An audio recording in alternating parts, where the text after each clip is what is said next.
Allez, on retourne à Colombes. La surprise, la grosse surprise de la soirée, la victoire de Castres face au Racing. On les a retrouvés, Marie-Alice et François Trio. François, on va reprendre vos mots. C'est un coup de tonnerre ce soir puisque le leader est tombé pour la première fois de la saison à domicile face au Castres Olympique.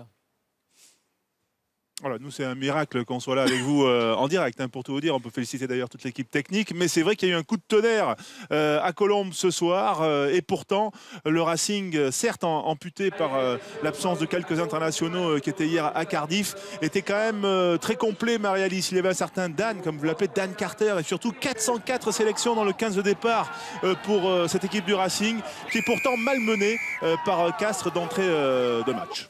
Ouais, d'entrée de jeu, Castres est venu avec des intentions, avec l'intention de se racheter principalement et d'entrer correctement dans le match, chose qu'ils n'avaient pas su faire la semaine dernière et qu'aujourd'hui ils ont réalisé à merveille. Oui, à l'image de Urda Pileta qui réussit cette première pénalité après 5 minutes. Les Racingmen qui se jettent à corps perdu avec beaucoup de talent dans un jeu complètement accompli, mais souvent enfin, on va dire qu'ils ont des problèmes dans la dernière passe. Ouais, c'est leur nouveau jeu, c'est un petit peu leur nouvelle conduite et c'est très intéressant à voir, c'est très spectaculaire parfois, c'est bien huilé. Maintenant ce soir il leur a manqué toujours des finitions, un petit excès de confiance peut-être parfois sur des passes et des derniers gestes, ce qui a permis malheureusement pour eux, ce qui leur a malheureusement permis de rester derrière. Oui, à la fois on a des petites choses dans le casque qui nous dérangent un petit peu. Donc voilà, et il y a des pénalités toutefois que Dan Carter peut transformer. Lui qui était titulaire au centre ce soir, puisque Thalès était titulaire à l'ouverture. Le centre, c'était déjà une association qui avait fonctionné en Coupe d'Europe contre Claneucli. Mais pourtant, ce sont les Racingmen qui vont concéder un essai à la 30e minute. À ce moment-là, il y a 6-3. Et ce petit coup de pied d'Urda Pileta pour Caminati. Eh bien, c'est un essai pour Castres.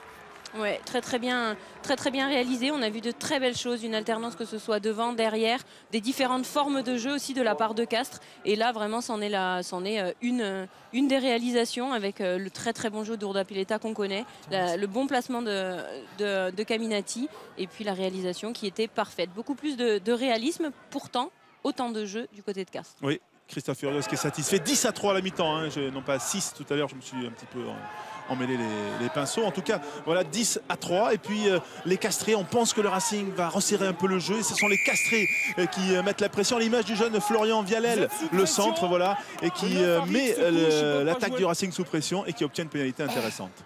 Ouais, on pensait sincèrement que le Racing allait revenir avec des directives, puisque devant, tout simplement, ils avaient la solution.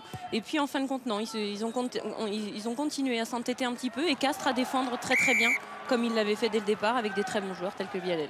13-3 à la 43e minute, mais le Racing essaie d'occuper, essaie de jouer aussi, avec Rocco Socco qui a fait son entrée très tôt dans ce match. Gousson pour Andreu qui est pris en sandwich par deux défenseurs, Palis et Caminati. Le Racing qui enchaîne, mais qui a du mal avec cette action ellipsée, cette longue action qui va déboucher sur une pénalité en faveur du Racing.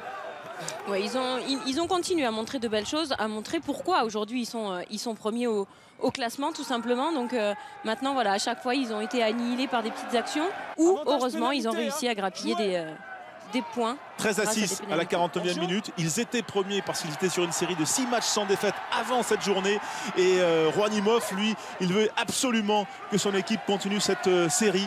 Il y a Carter, les grands joueurs qui ressortent à peu près à l'heure de jeu dans ce match pour essayer de trouver une faille dans cette défense de Castres. Mais voilà, la défense de Castres veille, même si elle se met à la faute, mais sans céder plus gravement, on va dire. Non, sans céder plus gravement. Voilà, encore une fois, le Racing qui s'illustre, qui montre de très belles choses. Mais encore une fois, rien qui malheureusement ne marche pour eux ce soir en termes de finition. 67e minute, 13-9. On arrive dans les derniers instants. Regardez cette touche, c'était peut-être une balle de match. Il y a une faute, un écran de Yannick Nanga. La faute, elle y était, mais c'est dur.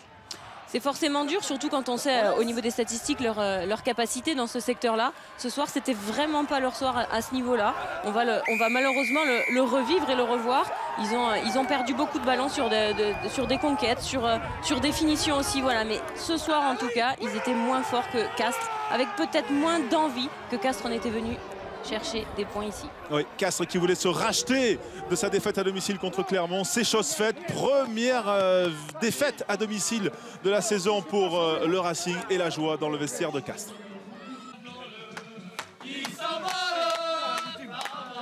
On a quand même rien gagné, hein. C'est énorme de battre un gros chez lui, mais avec la saison un peu folle du top 14, on se rend compte que même les gros font des contre-performances à domicile.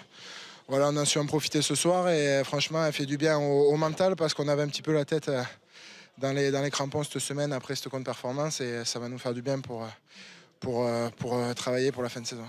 Et au-delà de l'exploit des Castrés, l'info de la soirée, c'est aussi la première défaite en France de Dan Carter. Il est resté sur 13 matchs consécutifs sans défaite avec Perpignan et avec Castres. Bien, première défaite en top 14 pour le Néo-Zélandais. Oui, c'est une première défaite à domicile donc pour le Racing. Un coup d'arrêt pour le Racing qui était sur une série de victoires, qui était leader avant cette rencontre. Écoutez l'analyse et la déception du demi d'ouverture, Rémi Thalès. Ouais, on est hyper déçus. Voilà. Après, c'est une bonne claque, c'est vrai qu'on était sur une super dynamique et voilà, ça va nous remettre les pieds sur terre. Aujourd'hui, je pense que les Castrés méritent amplement leur victoire. Ils nous ont vraiment bien contrés. On a eu du mal à mettre notre jeu en place et voilà, aujourd'hui il faut féliciter les Castrés. C'est sûr que pour moi, voilà, ça fait quelque chose, mais voilà, ils le méritent vraiment.